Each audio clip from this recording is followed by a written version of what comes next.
And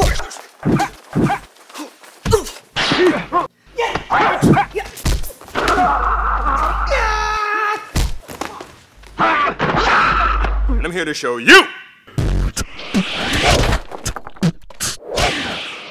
Yo, and welcome to episode 12 of How to Defeat Dudes. So in this episode, we're going to be continuing our discussion on what to do when you're in a situation where you have to fight on the ground. And as always, we're going to have Dean helping us out with that. So now the worst possible situation you could ever be in on the ground.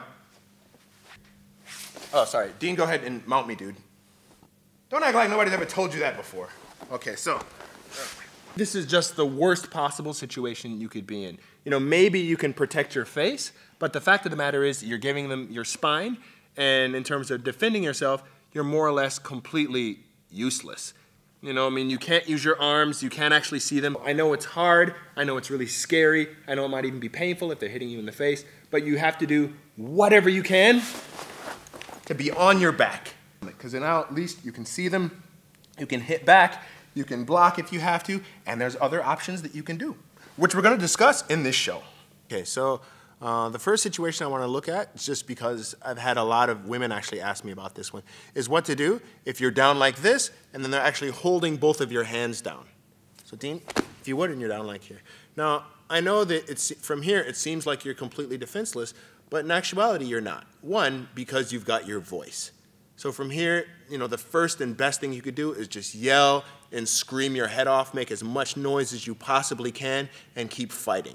One, because, you know, you've got a good chance of getting somebody else's attention. And two, because from what I've read about the psychology of rapists and things, within their own mind, they need to convince themselves that in the end, you really want it. And if you give in and you just quit fighting, then they can do that. If you keep fighting all the way through and you never give up, then you don't let them have that. So just keep yelling and screaming as much as you possibly can. Now, the other reason that I advocate yelling and screaming, because from here, he can't actually do anything to you because his hands are busy, but you can't do anything to him either. So if you're yelling and screaming, what he might do is he might take one of his hands and then try and put it over your mouth. Got his hand over his mouth like that. Then the first thing I can do is just move, do whatever I have to bite down. Even the smallest woman or even the smallest child still has enough bite force to easily take a dude's finger off, or in the least take a very large chunk of flesh out of whatever they can get in their mouth. Dealing with that, you might have to worry about kind of bloodborne pathogens or something, but the fact of the matter is, at least in my opinion, it's still better than the alternative. Because if you take a chunk of flesh out, you take his finger off, chances are they're going to let go, I would think. Okay, so the next scenario I want to discuss is what to do when he actually raises up. Okay, and now that could be for a range of reasons. One is because maybe he wants to use his hips and his shoulders so that he could really just wail on me with his arms, if it's kind of a bar scenario, if it's guy on guy. If it's male on female, it might be because he wants to undo his pants so, you know, he could move on to step 2 or whatever. But in any case, what you need to do to get out of this situation, first and foremost, is to give him what I like to call the MJ. What the hell is an MJ?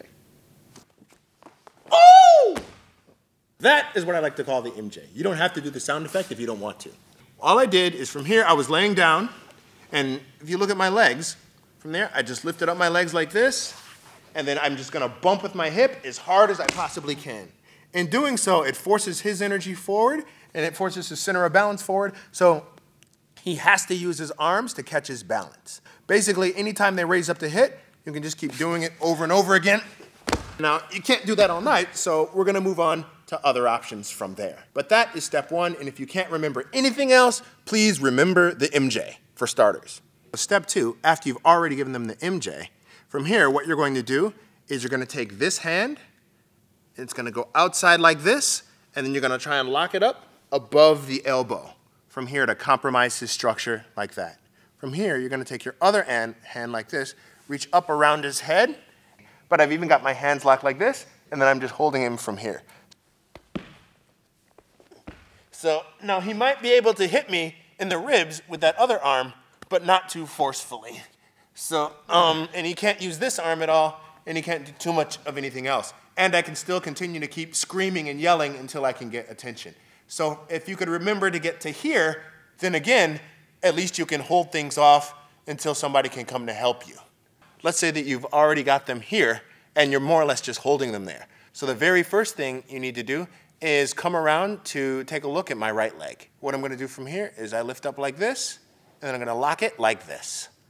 Okay? Now I've already got his structure compromised on this side. From there, I'm gonna use my other leg, use my left leg to get a base, and then I'm gonna roll him at a 45-degree angle backwards like this. Up over, and I push off on his hips to get back onto my feet like that. Okay, so now since Dean is already on the ground, let's have him go ahead and give it a try. I'm here, I'm raised up so I can pound him. Now he goes ahead and gives me the MJ. Boom. That was really good MJ. Now from here, what you're gonna do is take your right arm, go up, outside. That's it. Now if you'll notice, you'd see he locked it above the elbow. If he had locked it below like this, then I could just slide out like that. So that was really good. He went outside, he locks it above the elbow. Then the other arm comes up, exactly, and then grabs my head, and then he pulls me in. This side? Actually, it's better if my head's on the other side. There you go, and then he holds me like that. Now from here, again, I could use hit him with only using arm strength, but even if I try to stand up or anything, I can't really get up, so he's got me good. So now from here, let's have Dean go ahead and try and get out of it. Dean, the first thing you're gonna do is use your leg to lock up my left leg. Okay, there you go, good. Then you're gonna take your leg and then get it up, and you're gonna try and push me that way. Not straight back, not that way, but at a 45-degree angle, that way. And you're gonna push and then just roll me over. Okay, like that. And then from there, push off, and then stand up. Okay, now Dean actually made one more mistake, and that's that when he pushed off, he tried to push off on my chest. If he tries to push off on my chest, I could lock up his arm in one way or another. So when you push off, always make sure that you're pushing off on their hips and not on their chest, just so that they can't get you in any kind of an arm bar. So one more time as you do that push off. Okay, so from there, pushes off from the hips so that he's back on his feet. And now I'm on the ground and he's not. Okay? So guys, now I think we've covered just about everything that I really wanted to show you guys for how to defend yourself on the ground, at least for the moment.